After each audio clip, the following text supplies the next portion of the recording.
Today we are going to use similar right triangles. And the key to being able to do this is to understand, remember the altitude, and we will use properties of the altitude of a right triangle. So you'll remember that the altitude, this happens to be a right triangle, but your altitude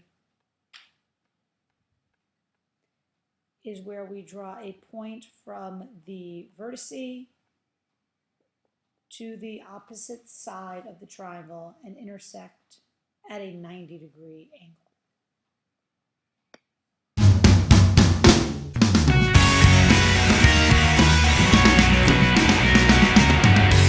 Today.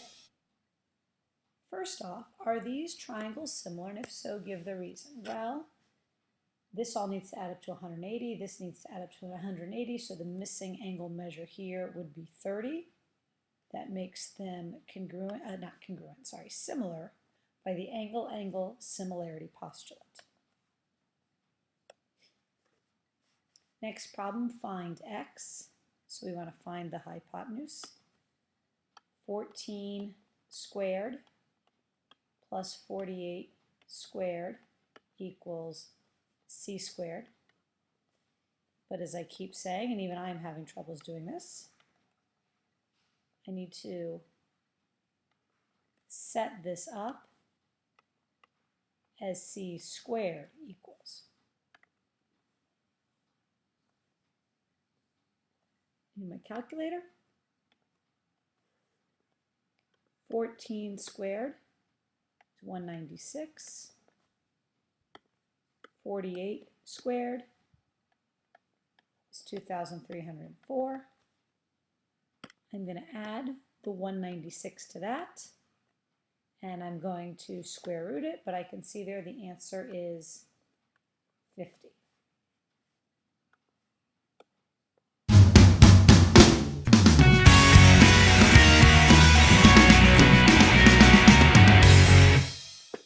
When the altitude is drawn to the hypotenuse of a right triangle, the two smaller triangles are similar to the original triangle and to each other. So we start with a right triangle, and from the right angle we draw an altitude to the hypotenuse, and we make two smaller triangles.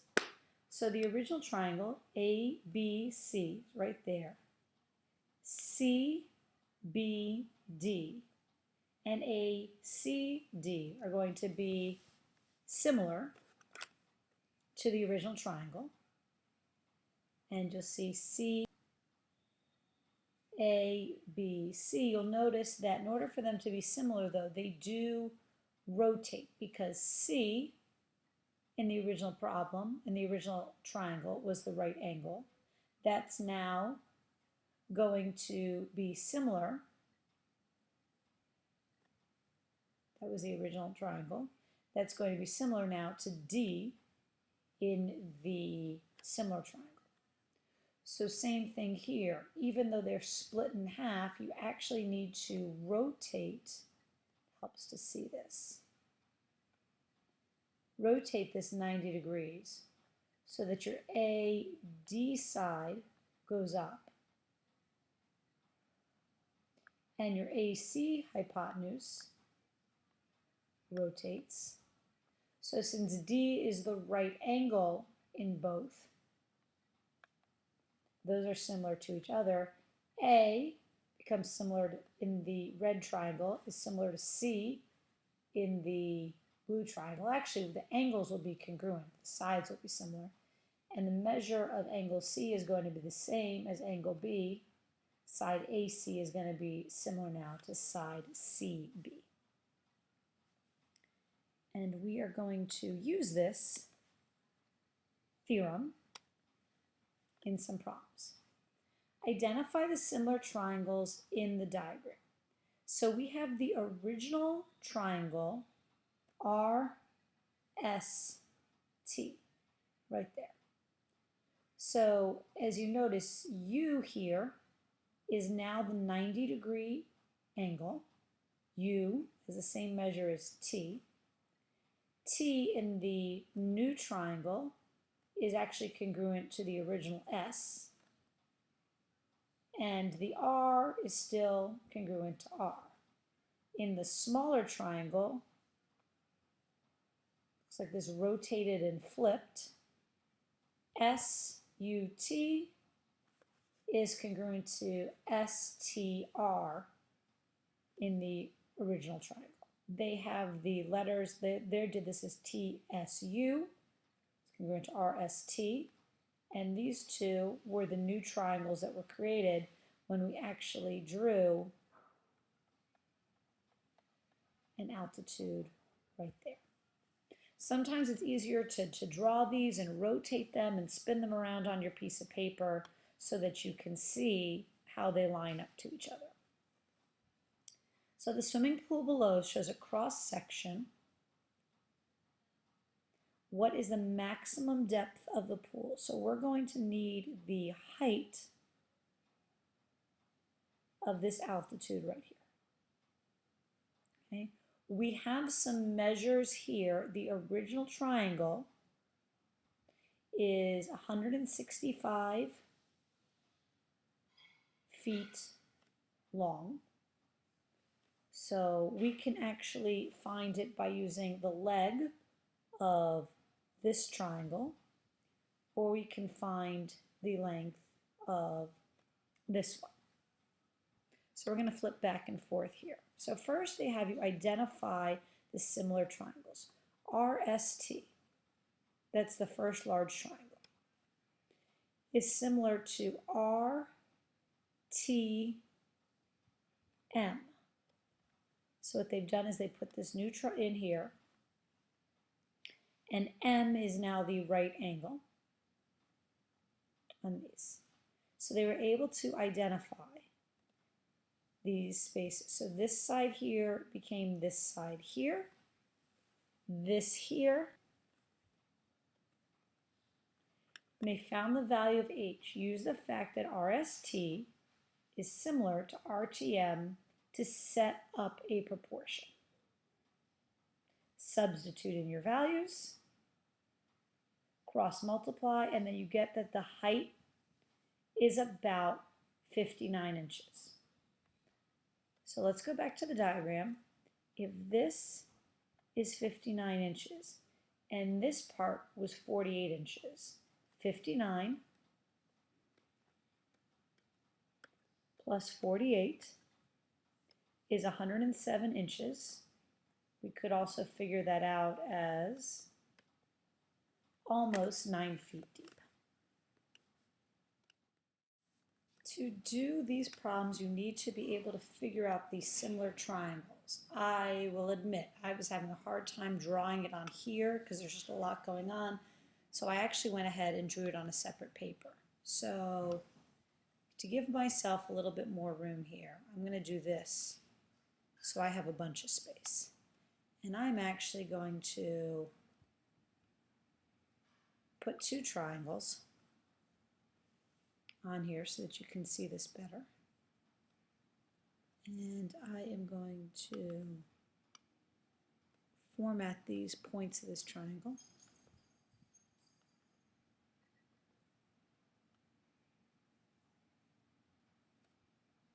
So that I can actually create two right triangles to be able to compare. Now I can actually make three triangles out of this. I only need to make two.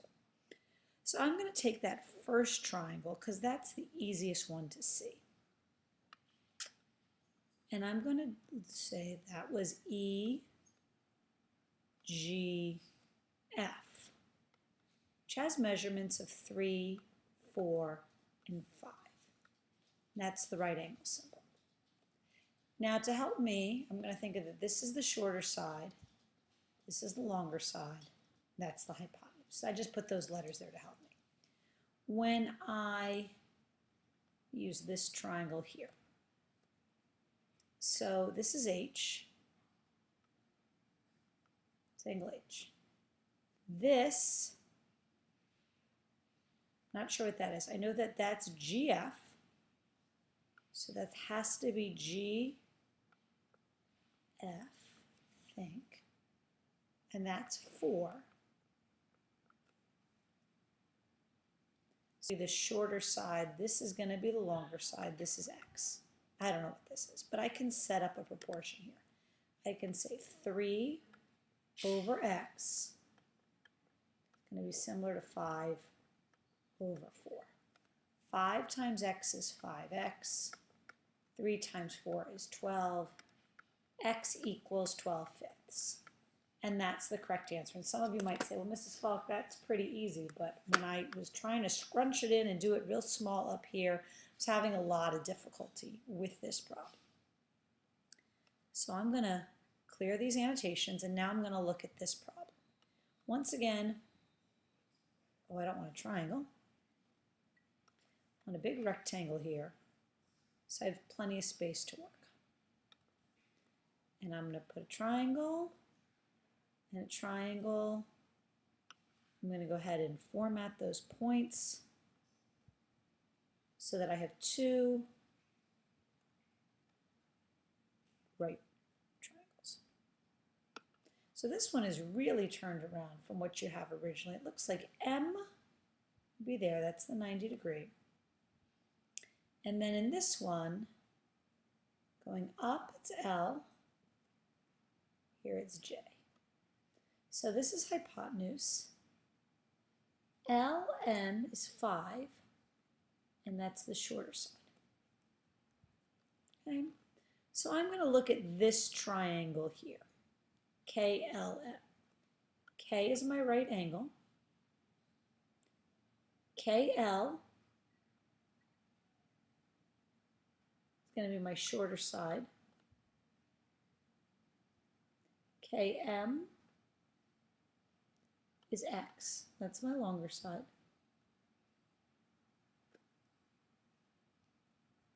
And my hypotenuse is 5. Problem here, when I do this, just double check, this is definitely my shorter side, this is definitely my longer side, is I have a shorter side and hypotenuse, I have a longer side and hypotenuse. So that doesn't help me out. So it looks like I'm going to try to create a third triangle here.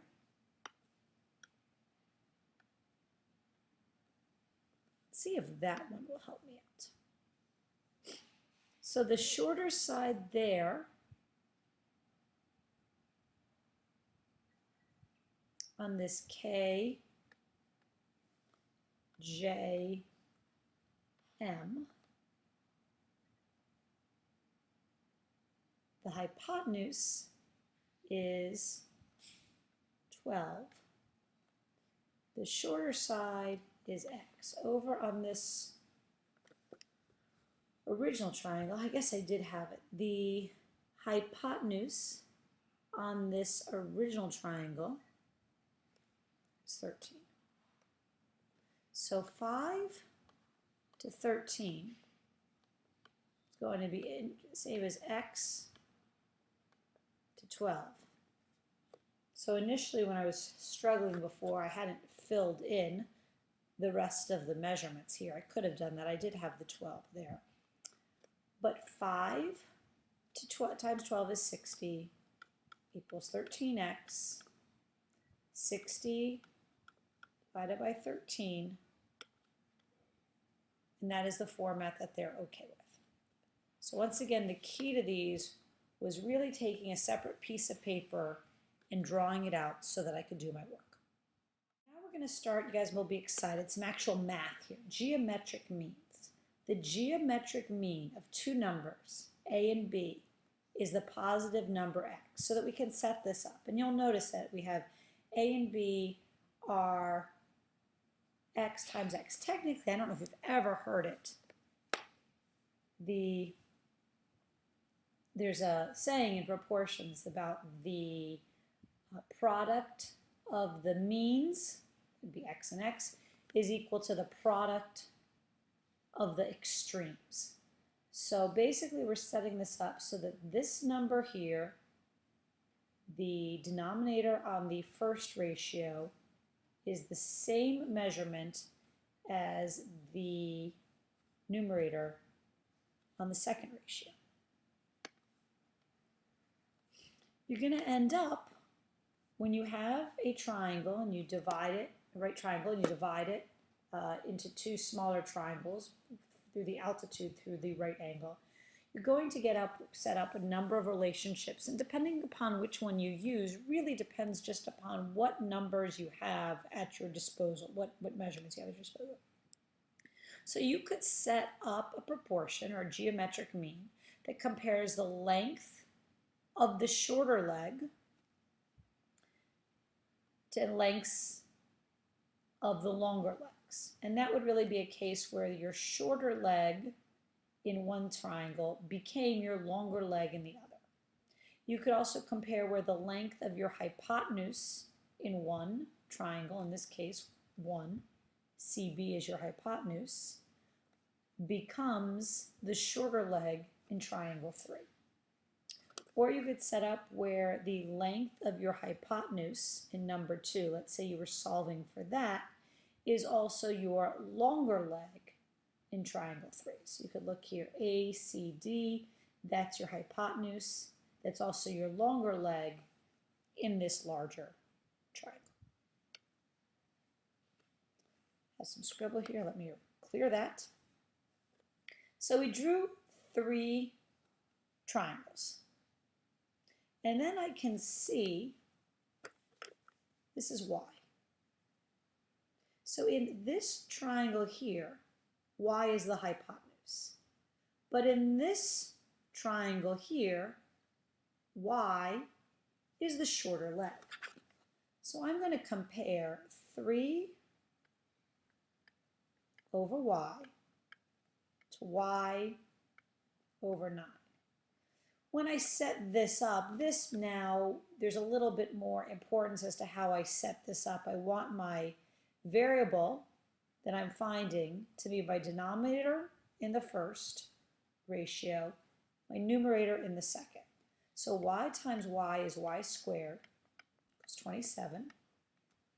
So the square root, you need to do this, the factors are 9 times 3. The square root of 9 is 3. So the answer is 3 radical 3.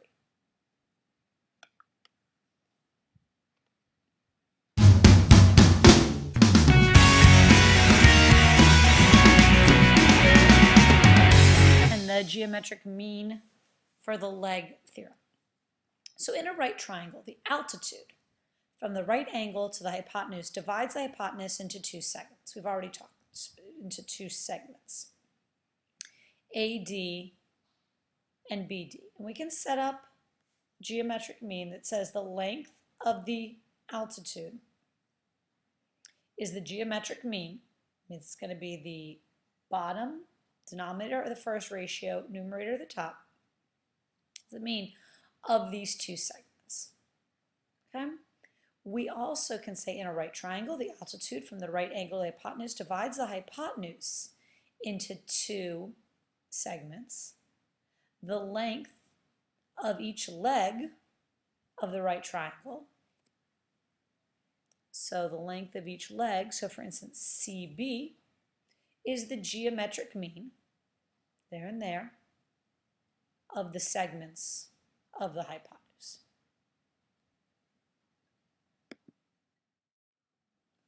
To find the cost of installing a rock wall in your school gymnasium, you need to find the height of the gym wall.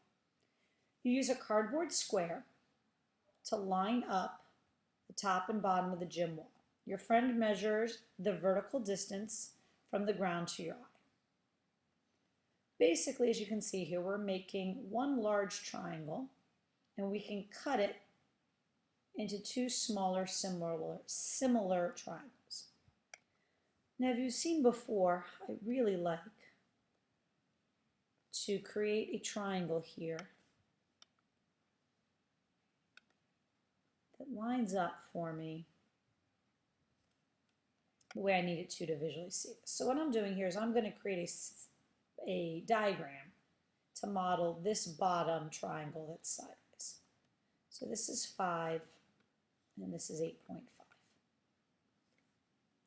And this one lines up, and I can see that the height or longer leg of the bottom triangle becomes leg of the larger or top triangle. So I can set this up as geometric mean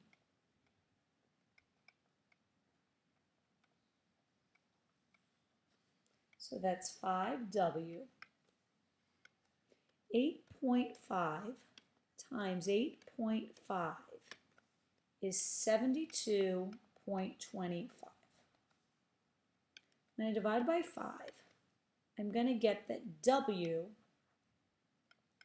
is 14.45 plus, obviously, the 5 feet here, because 14.45 is the W. So the height of the gym wall is 19.45. The book actually goes ahead and rounds that to 19.5. 19.45 would be more accurate. Don't think, I may have misread it, that the problem said anything about rounding to the 100th versus the 10th. That's an example of how you would do that problem.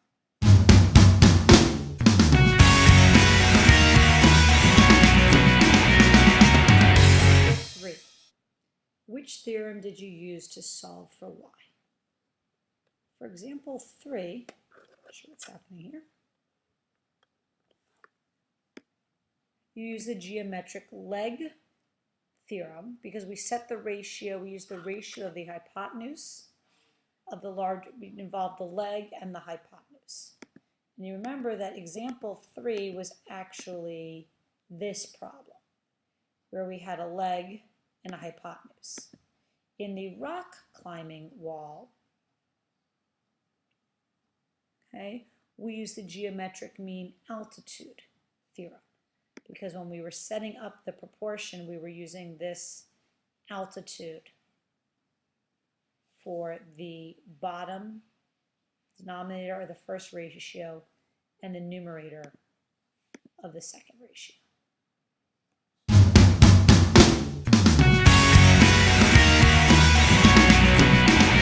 Homework quiz.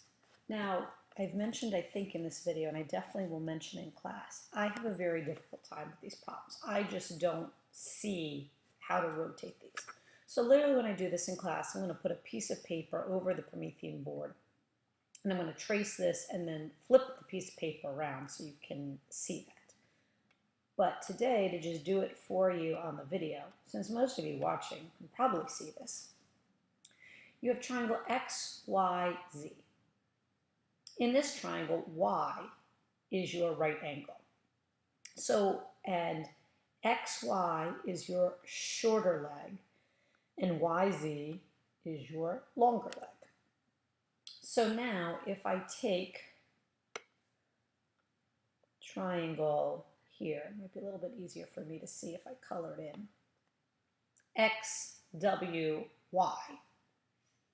W is my right angle.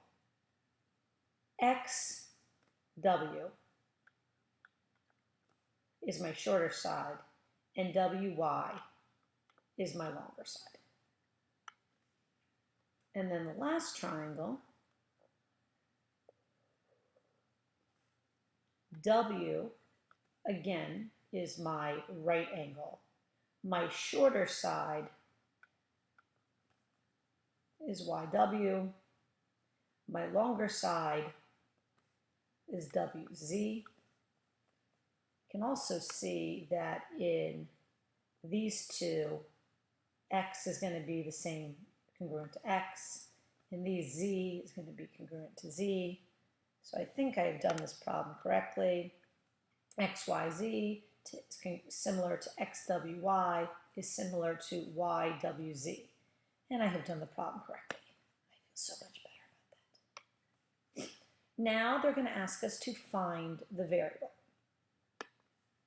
So I can see that this triangle here and this triangle here are going to be the two triangles I use. So 5 over X, X over 9. Because I'm just starting to remember that pattern here of the variable goes on the bottom on one side, the top on the other. But to help me make sense of that, in this triangle, this is the shorter leg and the longer leg. And then in this triangle, x becomes the shorter leg and y becomes the longer leg. So I have x squared equals 45. That means x is equal to the square root. I'm going to factor this out. 5 and 9. Square root of 9 is 3. So x should equal 3 radical 5. Yay! I did it correctly. I am so excited on this Christmas Eve day, Thursday at 8:58 in the morning. And now we have this one to find the variables. So let's see what we're going to do here. I'm going to try, first I'm going to try to get the pen. Okay, so this is the side of the triangle and the hypotenuse. So I'm going to do this hypotenuse is 10. So 10 over A. So this is the hypotenuse. And this is one of the legs. And over here, A is the hypotenuse. And the one leg of that triangle is 6. So that's A squared equals 60. So A is the square root of 3 times 4 times 5. I kind of just did that in my head because it was like 12 times 5, and 12 is not a perfect square, so I could factor that out. So 2, so A should equal 2 radical 15. Yay! I'm correct. I'm so happy. This lesson has been a doozy for me. And here are the problems